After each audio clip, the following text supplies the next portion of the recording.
عرض کیا جانتا ہوں. یہ کون ہے؟ فرمایا یہ چھوٹا آدمی ہے، چھوٹے قبیلے کا، چھوٹی برادری کا آدمی ہے. اور پھر اس نے اس کی وضاحت کی کہ چھوٹا کیا ہے. عرض کیا کہ یہ جب کسی کے ڈیرے پہ بیٹھ جائے تو کوئی اس کا وزن نہیں محسوس کرتا کہ کوئی آیا بھی ہے کہ نہیں آیا. اس کے آنے اور نہ آنے کو کوئی محسوس ہی نہیں کرتا. جب کسی کی سفارش کر دے، کوئی ریکمنڈیشن کر دے تو کوئی نہیں مانتا، اور اگر کسی کے گھر میں شادی کا پیغام بھیجے تو کوئی نہ مانے. چھوٹا ہے نا بیچارہ، اس کے ساتھ رشتہ بنانا بھی کوئی پسند نہیں کرتا. نبی علیہ الصلوۃ والسلام نے ارشاد فرمایا یہ جس کو تم چھوٹا کہہ رہے ہو یہ اللہ اس کے نبی سے محبت کرتا ہے، اس کے دل میں ایمان ہے، اس کی عادتیں اچھی ہیں. تمہیں میں بتاؤں کہ یہ کتنا بڑا ہے. یہ جس کو تم چھوٹا کہہ رہے ہو، دیکھو نا عزت و ذلت کا سٹینڈرڈ کیا تھا ان کے نزدیک. تو سرکار نے کیا فرمایا؟ فرمایا تمہیں بتاؤں یہ جو تم چھوٹا کہہ رہے ہو یہ کتنا بڑا ہے اللہ اس کے رسول کی نظر میں. فرمایا ھذا خیر من ملء الارض مثل ھذا. یہ جس کو تم کہہ رہے ہو نا بڑا ہے، ایسے بڑے لوگ جو ہیں ان کی پوری زمین بھر جائے تو یہ اس ایک کا مقابلہ نہیں کر سکتے. یہ اتنا بڑا ہے اللہ کی نظر میں، اس کے رسول کی نظر میں. یہ ہے عزت اور ذلت کا سٹینڈرڈ. یہ بڑا ہے جس کو تم چھوٹا سمجھتے ہو. کیوں بڑا ہے؟ فرمایا یہ اللہ اس کے رسول سے محبت کرتا ہے اس لیے بڑا. ایک صحابی ہیں حضور علیہ الصلوۃ والسلام کو دیکھتے جا رہے ہیں آنکھ بھی نہیں جھپکتے. فرمایا کیا ہوا؟ تمہیں کیا ہو گیا؟ ایسے کیوں دیکھ رہے ہو؟ عرض کیا سرکار کل آپ جب اللہ کے پاس پہنچ جائیں گے تو آپ کا درجہ تو بہت اونچا ہوگا. آپ کا درجہ تو بہت اونچا ہوگا، وہاں میں کیسے پہنچ سکوں گا؟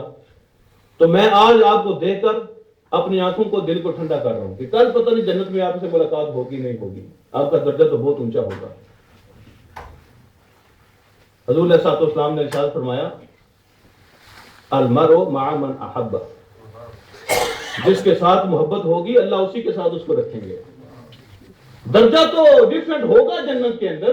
نبی علیہ الصلوۃ والسلام کی جنت اور کسی عام مسلمان کی جنت برابر تو نہیں ہوگی، لیکن جب بھی دیکھنے کو جی چاہے گا اللہ پردے ہٹا دیں گے اور حضور علیہ الصلوۃ والسلام سامنے ہوں گے.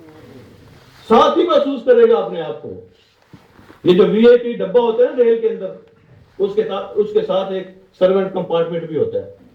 وی آئی پی ڈبے کے اندر اے سی ہوتا ہے، اچھی کرسیاں ہوتی ہیں، زبردست ٹیبل ہوتے ہیں، ڈیکوریٹ کیا ہوتا ہے.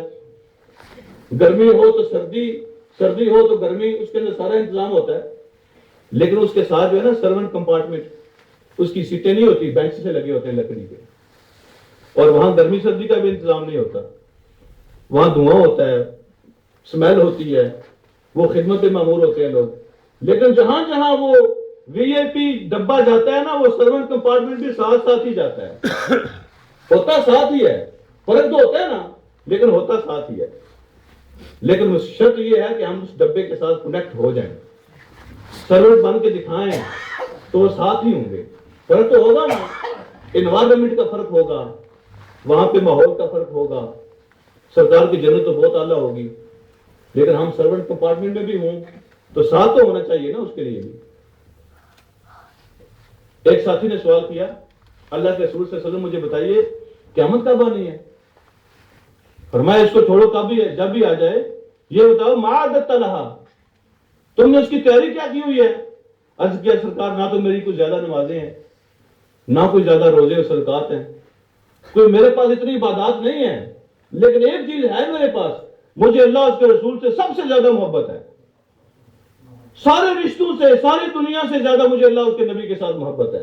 فرمایا پھر تو ان کے ساتھ ہی ہوگا، جب بھی آ جائے قیامت تو ان کے ساتھ ہی ہوگا جن سے تو محبت کرتا ہے.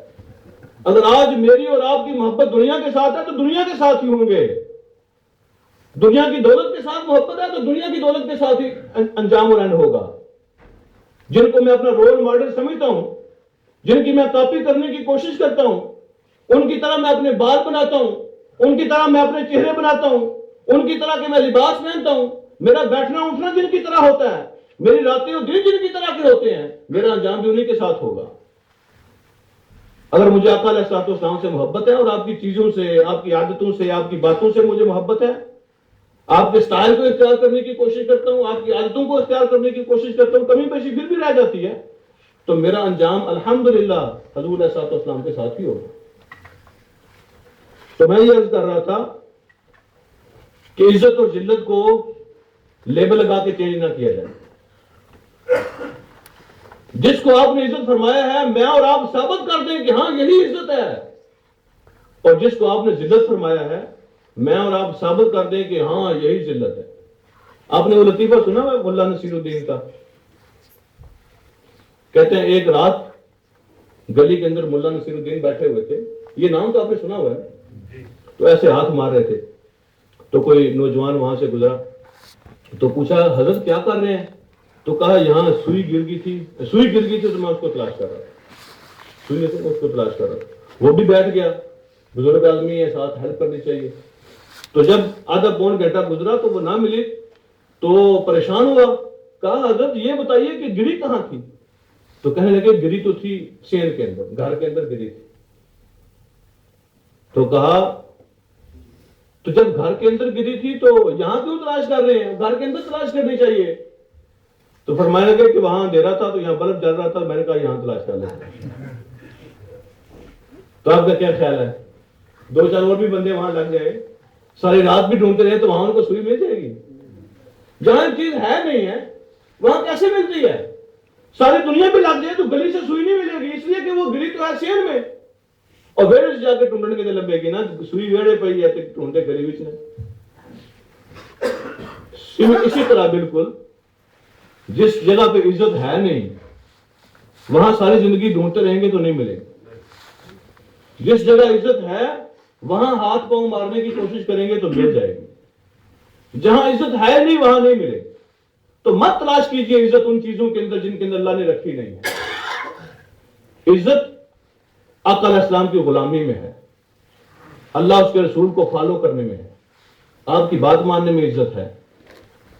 اس جگہ پہ تلاش کریں گے تو مل جائے گی, اور ان کو چھوڑ کے تلاش کریں گے تو ذلت ہی ذلت ہے, اس کے سوا کچھ نہیں ہے.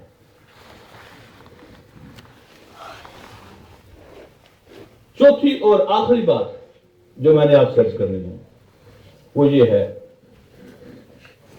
آپس کے تعلقات, ایک دوسرے کے ساتھ ریلیشن شپ اور تعلقات کیسے ہونے چاہیے. جب انسان اکٹھے رہتے ہیں ہر آدمی کی طبیعت اللہ نے مختلف بنائی ہے, ہر بندے کی طبیعت اللہ نے دوسرے سے مختلف بنائی ہے, ہر بندے کی. یہ تو بیوقوفی ہے کہ کوئی آدمی یہ سمجھے کہ جہاں پہ ہر آدمی کی طبیعت مختلف ہے تو کہیں اختلاف نہ ہو, کہیں کبھی کوئی جھگڑا نہ ہو. یہ نہیں ہو سکتا. یہ تو ضرور ہوگا, ناراضگیاں تو ضرور ہوں گی, جھگڑے بھی ضرور ہوں گے, گریونس پیدا ہوتی ہے, ایک دوسرے سے یہ چیزیں پیدا ہو جاتی ہیں. جب اللہ نے ہر آدمی کا مزاج اور طبیعت مختلف بنائی ہے تو ایک رہ نہیں سکتے, ایسا ہو ہی نہیں سکتا. میاں اور بیوی کے درمیان, اولاد اور ماں باپ کے درمیان, بہنوں اور بھائیوں کے درمیان, اڑوسیوں پڑوسیوں کے درمیان اختلافات نہ ہوں, کبھی ناراضگی نہ ہو, ایسا نہیں ہو سکتا. دنیا کی زندگی میں یہ امپوسیبل ہے. کوئی آدمی کہے کہ نہیں ہوتا تو جھوٹ بولتا ہے. کوئی کہے کہ میرے گھر میں کبھی لڑائی نہیں ہوئی, ایسا نہیں ہو سکتا. کبھی ناراضگی نہیں ہوئی, ایسا نہیں ہو سکتا.